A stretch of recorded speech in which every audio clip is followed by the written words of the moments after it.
안녕하십니까. 두 번째 시간으로 한국유림총련합 안명호 총재님과 동양문화연구소 최성정 이사장님을 모시고 충경과 그 시국에 대한 말씀을 이어가겠습니다. 전편에서는 우리가 충경과 시국에 대해서 논의를 했습니다만, 주로 충경의 중요성과 그 배경, 또 번역하신 총재님의 그 당시 상황을 잘 말씀을 해 주셨습니다. 이번에는 충경과 시국에서 시국에 초점을 맞춰서 과연 충경책이 이 시국에 소위 우리 민주화 시대 속에서 어떤 의미가 있는지 그 가치 있는 이야기를 우리가 같이 듣기로 하겠습니다. 총재님께서 먼저 해주시죠. 네, 감사합니다. 시국을 얘기하려면 역사와 관련을 지어야 합니다. 왜냐하면 지금 시국이 다음 역사의 중간 부분이 되기 때문입니다. 그래서 지금 시국을 이해하려면 한 단계 앞의 시대의 역사를 연결지어서 그 역사와 연속 부분이 무엇인가를 알아야 하기 때문입니다. 그러면 그 앞의 역사는 거기가 처음 시작이냐 하면 처음 시작이 아니라 그 앞 시대의 역사가 있습니다. 그래서 우리가 지금 시국을 논하자면 적어도 150년을 일관하는 그런 안목을 가지고 보아야 합니다. 특히 이 충경에 담긴 중요 사상은 단근왕검께서 조서로 처음 개천절 조서에 담겨 있는 내용이기 때문에 우리가 짧게 잡아도 4,300년 이상 된 줄거리라는 도덕이기 때문입니다. 그래서 그 충경이 충성 내용이 기간이 해이된 오늘날 무슨 이유로 해이하게 됐느냐, 그 원인을 분석하는데 한 가지 말씀드리겠습니다. 우선 그 원인 분석을 하려는 마음을 가진 사람이 그 사람의 눈으로 그 원인을 찾아볼 수 있는 안목을 우선 가져야 합니다. 그 안목을 추상적으로가 아니라 기가 실질적인 증거 하나로 말씀드리겠습니다. 우리나라에 5.16 이후에 표준 자오선법이 우리나라 것이 있었습니다. 이승만 대통령 때에도 표준 자오선법이 있어서 지구표면 동경 127도 선이 평양, 서울, 목포 이렇게 그리로 지나가는 127도 선이 우리나라 해양 주권선언 국경선을 중심으로 가장 중간을 통과하는 선으로 되어 있습니다. 그래서 이걸 표준 자오선법이라고 했습니다. 근데 이것이 동쪽으로든 서쪽으로든 사는 사람들이 100리, 200리 거리가 돼도 표준 자오선에 의해서 시간이 얼마나 거리가 있는 곳이구나 해서 일상생활에 활용을 해왔는데, 언제부터인가 동경 135도 선을 표준 자오선으로 선포를 했습니다. 선포는 아니고 행정명령으로 그렇게 돼 갔습니다. 그래서 지금도 여러분이 갖고 계신 시계에 시간을 맞추시는데 그 시간은 우리 국립중앙관상대 15국에서 말하는 표준시이지만 그 표준시가 동경 135도에 맞춘 시간입니다. 그러니까 우리나라 국경선 바깥에 지나가는 선을 표준이라고 하니까 이게 표준다운 표준이 아니라 나라에서 명령으로 따르라니까 따라가는 표준이지 표준다운 표준이 아니에요. 이걸 지금 시국 정치인이나 경제학자들은 그걸 우리나라 독립된 표준자오선 동경 127도를 하면 경제 수익, 무역 수익이 떨어진 데나 적어진 데나 어쩌다 하면서 구실을 그렇게 가면서 바로잡지 않고 있어요. 이것이 우리 정치인들의 마음 중심이 틀렸다는 것. 표준답지 않은 걸 표준으로 따라가는 이 자세가 중심 정신이 정직하지 않다는 것. 또 한 가지는 눈으로 봐서 현실적으로 안 맞는 30분이나 차고 나는 시간을 내 거라고 지키려니까 따라가는 국민이 양쪽이 다 제정신이 아닌 상태입니다. 이게 충경 천지신명장이 포괄하고 있는 내용입니다. 천지신명은 정직하라고 그랬지 배가 고프면 천지신명도 버리고 따라가고 배가 든든하고 등 따시면 천지신명 지키라고 하라고 그러지 않았거든요. 이게 충경의 절박한 필요성입니다. 그러면 천문에서 이 시보관계를 예시한 거는 시보관계에 해당 안 되는 사람이 어디 있어? 대한민국 5천만, 남북 8천만 명이 다 천도의 127도선을 기준으로 해서 정오가 차차 멀어지고 가까워지고 하는 척도가 되는 건데 왜 남들 필요한 선을 따라가서 맞추냐고. 이 자체가 일찍이 최면한 선생이 말씀하셨죠. 단두는 각허니와 단발은 불가라.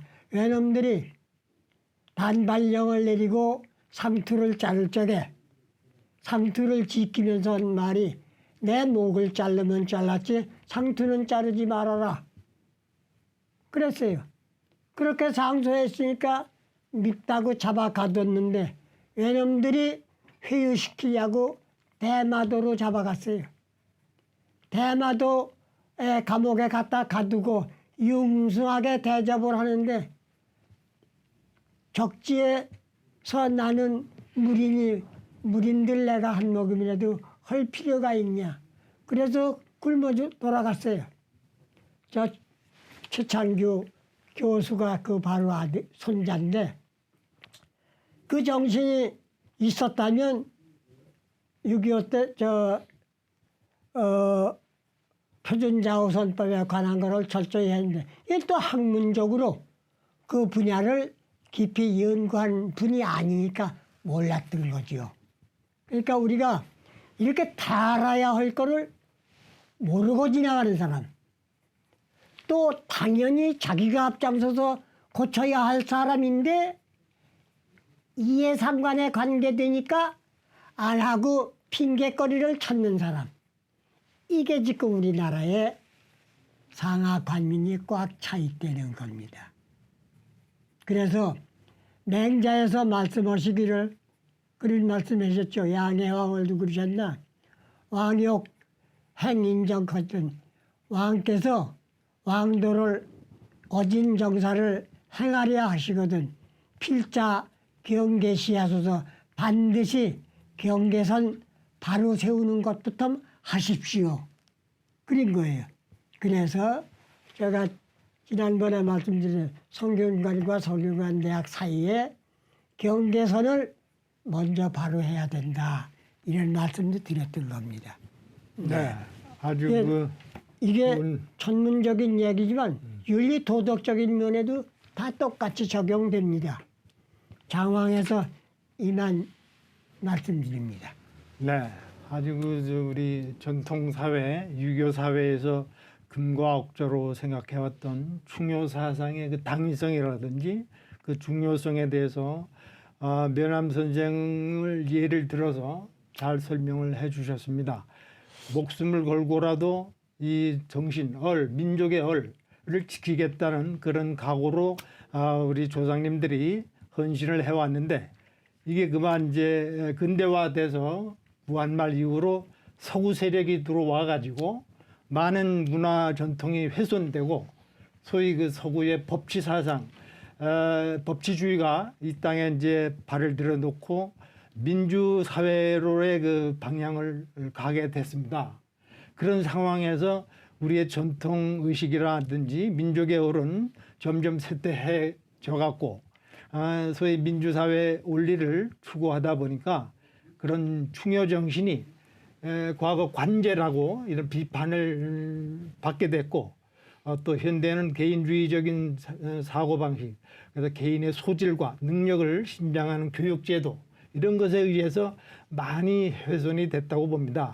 그러나 다행히도 효도 정신이라든지 예절 정신은 지금 되살아나고 있습니다만은 이 충에 대한 개념이라든지 충에 대한 정신 이런 것은 아직도 희박하다고 봅니다. 이 점에서 충경과 시국에 대해 필요한 그 주제가 되고 있는 충경 체계의 가치는 상당한 의미가 있다고 봅니다. 여기에 대해서 우리 이사장님께서 또 느끼시는 좋은 고견이 있으시면 한 말씀 해주시면 감사하겠습니다. 예. 안 총장님 정말로 그 뼈가 저리는 말씀을 지금 하셨습니다. 지금 우리나라가 안타깝게도 외세가 너무나 오랜 세월을 지배해 왔기 때문에 그 지배를 해오면서 우리 전통 문화, 가령 사람답게 사는 효제 충신, 윤리 도덕을 말살 정책을 폈어요. 그래가지고 정신을 다 뺏어다가 그냥 제가 볼 때는 허수아비를 만들어 놓은 것 같습니다. 사람을. 그래서 정신은 어디다 빼놓고 가지고 육신만 다니는 이런 지경을 지금 만들어 놨어요. 외세들이. 제가 볼 때는 그렇습니다. 감히. 그래서 제가 얼른 생각이 나는 것이 사람답게 살려면은 우리 유학사상이 다시 흥기돼야 된다. 이런 생각을 해봅니다. 그래서 그 주역 개사에 이런 말이 있어요. 사람은 하늘 땅 사이에 가장 위대한 만물의 영장으로서 한 마음의 태극이라는 것이 있습니다. 그래서 이 모든 사람이라는 것이 만물 만사를 접하는 원리를 인간이 가지고 있어요. 그래서 그러한 정신을 가지고 있기 때문에 이 고금천지의 그 진리의 주체로서 스스로 존엄하고 스스로 명철하고 스스로 성실하고 스스로 신성한 이런 그 정신을 가지고 있습니다. 이것을 회복해야 한다는 때가 바로 이 시점인 것 같습니다. 제가 지난 10월 3일 개천절 날이죠. 그날 총리께서 그 축사를 하는 걸 가만히 들어봤어요. 그랬더니 제가 아주 반가운 말씀을 하십니다. 뭔 말하냐면 우리나라는 앞으로 선도국가가 돼야 된다. 두 번째는 포용정책을 써야 된다. 세 번째는 화합을 해야 된다. 이랬어요. 그러면 이건 선도와 포용 화합을 하려면 거기에 우리 유학사상이 아니면 도저히 할 수가 없습니다. 왜냐하면 이 선도를 하려면 윤리 도덕이 흥기돼야 됩니다. 효제 충실히 정신이 살아나야 되고, 그 다음에 두 번째는 포용을 하려면은 이 자기 마음이 아주 순수하게 깨끗해야 돼요. 예? 그래서 이 믿음이 있어야 되고 남을 공경해야 되고 정성이 있어야 되고 이 글자 믿음, 공경, 정성이 뒤따라야 되고 또한 세 번째는 정직입니다. 사람이 첫째 정직해야만이 모든 사람과 소통할 수가 있습니다. 그래서 제가 이 서경 대우모편을 생각이 나서 메모를 해봤는데 그 믿음이라는 것은 사람을 사귀는 원리가 되고 또한 공경이라는 것은 귀신같이 그 사람이 많이 지혜가 충만하면은 귀신 같다고 그러잖아요. 그래서 귀신을 접하는 원리가 되고 공경은 남을 공경하는 것은 그 정성이라는 것은 이 하늘을 움직이는 원리라고 그랬어요. 그래서 믿음과 공경과 정성 이 세 가지의 핵심이 바로 이 충성 충자하고 믿을 신자에 들어있지 않는가 이렇게 생각이 됩니다. 감사합니다. 네. 학문적으로 충신에 대한 고견을 말씀해 주셨습니다. 여기에 대해서 우리 총재님께서는 또 좀 더 다른 얘기가 있으실 것 같습니다. 중요한 말씀이십니다. 이사장님 말씀도. 그리고 시국에 관한 얘기이기 때문에 이제 조금 방향이 다릅니다만 시국은 아까 말씀드린 대로 역사를 일관성 있게 관통하지 않으면 안 된다는 것.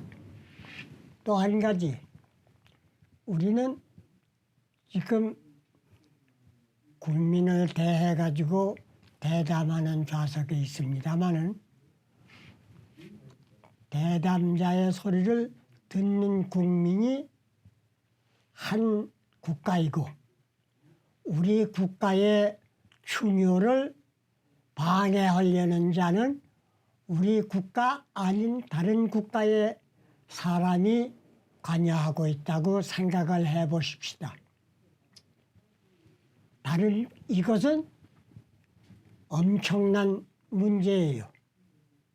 그리고 시경에서 얘기했듯이 타인 유심을 여촌탁지하라. 다른 사람이 먹고 있는 마음을 내가 헤아려 보고 추측해 본다. 그 말했습니다. 이것을 병가에서는 지피지기면 백전백승이라 하고 아주 작전 명령으로 밝혀놓았습니다. 이럴 때 우리가 우리의 정직함을 못 지키도록 하는 외부 세력이 있을 때 그걸 막지 못한 우리에게도 책임이 있고 그걸 자기 이익을 위해서 막으려고 했던 사람에게도 잘못이 있습니다. 그러면 이것을 누가 판가름할 거냐? 우리는 내 나라 역사만 알아가지고는 안 됩니다. 외국 역사도 알아야 됩니다. 내가 그 예를 말씀 하나 드리면 서전 탕서에 함유 일덕편이 있어요. 다한자 있을자 큰덕자 함유 일덕편이 있는데 거기서 후 임금님은 비민 백성이 아니면 부릴 사람이 없고 민 백성은 비후면 임금님이 아니면 섬길 사람이 없다. 그랬어요. 근데 지금 우리나라는 민주 두 글자를 가지고 싸웁니다.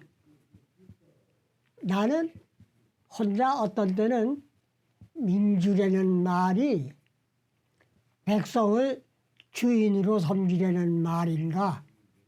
그걸 강조하는 요청인가? 그럼 대통령을 왜 뽑아놔? 우리가 투표권이 있는 국민으로서 자기 반성을 해보자면 그렇습니다. 민주국가의 국민이라고 하더라도 임금님 대통령으로 뽑아 놓았으면 옛날 왕권 시대의 임금님 받드는 거와 똑같이 받드는 거예요. 바라는 것이 옛날 임금님처럼 천청이 자민처이며 천시가 자민시라 했듯이 하늘이 보는 것이 임금님이 보살피는 게 내가 곧 우리 백성 보살피는 거다. 내가 우리 백성의 민원을 듣는 거다. 이렇게 생각하듯이 하는 게 민주국가에서 대통령을 뽑는 심정이라면 그렇게 뽑혀서 올라간 분은 왕권을 들고 생살 여타권을 행사하시더라도 어디서 굶는 아기가 없나, 어디서 떨고 있는 노인이 없나, 이걸 참 내 식구 보살피듯 보살피는 안목을 갖고 계시면 그게 민주국가의 대통령 아니신가. 난 그렇게 생각을 했어요. 근데 아마 그게 맞을 거예요. 근데 지금도 우리나라는 그렇지 않은 면이 있어서 조금은 안타깝습니다. 서로 상하 관민이 군군신신 부부 자자의 공자님 가르침의 도리를 새롭게 이 충정을 받들고 반성하고 연구 교섭해야 할 때라고 생각합니다. 감사합니다. 네, 아주 고견 잘 들었습니다. 이 충을 아까 이사장께서 중심으로 이렇게 분석을 해주셨는데 요즘 사회가 중심을 잃고 방황하는 그런 집단이나 가치관이 성행을 하고 있어서 좌냐 우냐, 뭐 보수냐 진보냐 이런 그 갈등 속에 있지 않습니까?